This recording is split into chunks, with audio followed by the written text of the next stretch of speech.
Thank you, Madam Vice Chair. I'm here to present SB1202. I would like to thank the committee staff for their hard work in working with us and help create a bill that I think will work for everyone. I'm pleased to take the suggested committee amendments, which would narrow the bill to say that if a local agency fails to comply with the reporting requirements for 3 years, SB 1202 would trigger an independent audit and the local agency would have to pay the cost of that audit. We think this would have had a positive impact when it comes to local agencies that continue to collect mitigation fees for numerous years in a row but do not complete the necessary reports. With me today from my district to speak in favor of SB 1202 is Gretchen Gutierrez, CEO of the Desert Valleys Builders Association from the Palm Springs area in the Coachella Valley. Please welcome Ms. Gretchen Gutierrez. Please go ahead. Good morning. Good morning, Madam Vice Chair, members of the committee. On behalf of the Desert Valley Builders Association, we'd like to say thank you for hearing our bill that we have proposed to you today. As stated, my name is Gretchen Gutierrez, and I am the CEO of the Desert Valley Builders Association located in the Coachella Valley and Imperial County areas. I have also with me today our board president, Mr. Fred Bell of Nobel Energy Solutions, and our legislative analyst, Mr. James Brownyard. Before you is before you is a fix to the Mitigation Fee Act, which was adopted back in 1964. Currently, there's no penalty on the bill if an agency does not comply with the reporting requirements that they are supposed to generate on an annual basis. Approximately 30% of the agencies around the state of California are failing to meet that annual requirement at this point in time.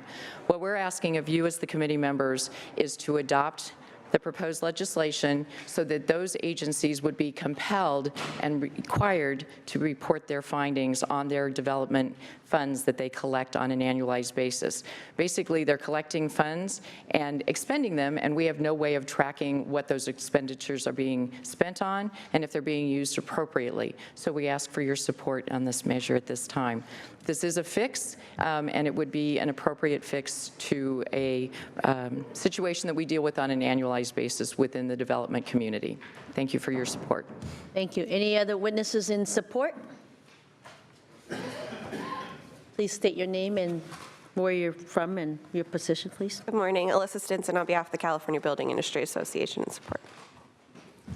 Any witnesses in opposition?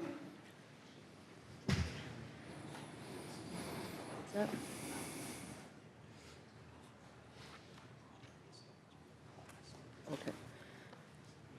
Oh, Senator Bell?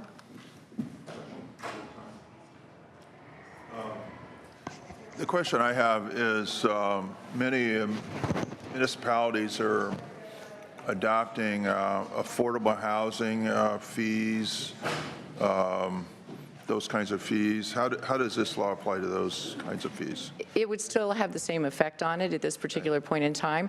If a developer is required to pay a fee, an inclusionary fee, or a fee that would be tagged to affordable housing, the city is still going to be required to do that as part of their annual reporting. They would not be able to not show what they've expended those funds on, and if those funds are to be directed towards affordable housing, they need to be applied to that particular line item on their accounting.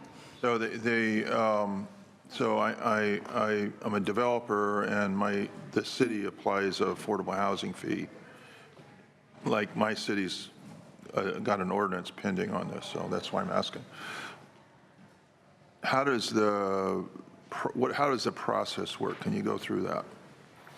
The way that the entire process works, and I might actually ask my legislative analyst to come forward if you'll indulge us a moment, because he's the gentleman who sits and reads it on an annualized basis with all of us, and I don't want to misspeak.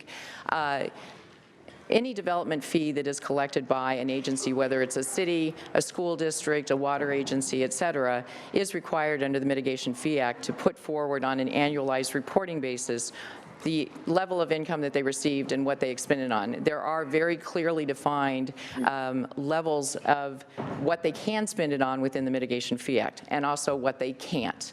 The problem we have right at the moment, and what this bill is attempting to address, is those agencies that don't supply any of that information out to us. So if an agency has collected $10 million and spent $9 million as an example, we'd like to know what they spent the $9 million on.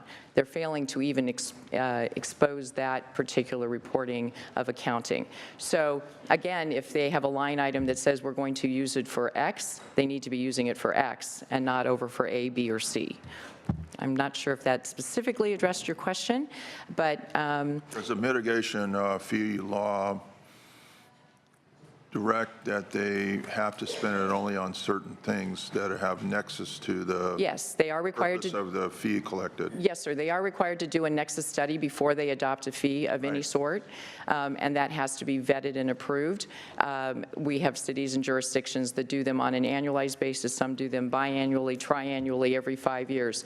It is a requirement, though, of the Mitigation Fee Act that they do have to do a nexus study before they adopt any fee. Okay, that answered my question, Madam Chair. I have no more question. I support this bill. Thank you. you. Before I ask for a motion, I just want to make sure that we're clear that the amendments do not automatically trigger an audit. It must be requested. Correct. And anyone can request it, and the city or county must then pay for it. Yes. There is a motion. Would you like to close? Thank you, Madam Chair. This is a bill that's going to provide a lot more transparency and proactiveness of municipalities to hopefully approve projects. Affordable housing, Senator Bell, that I agree with you, we need to build more. And I also want to just again extend my thanks to the staff and to Senator McGuire, Mr. Chairman, for helping us with this bill. And we proudly take the amendments and proudly hope to see this move forward. Thank you. Urge and I vote. This is due pass as amended to the floor. Please call for the vote.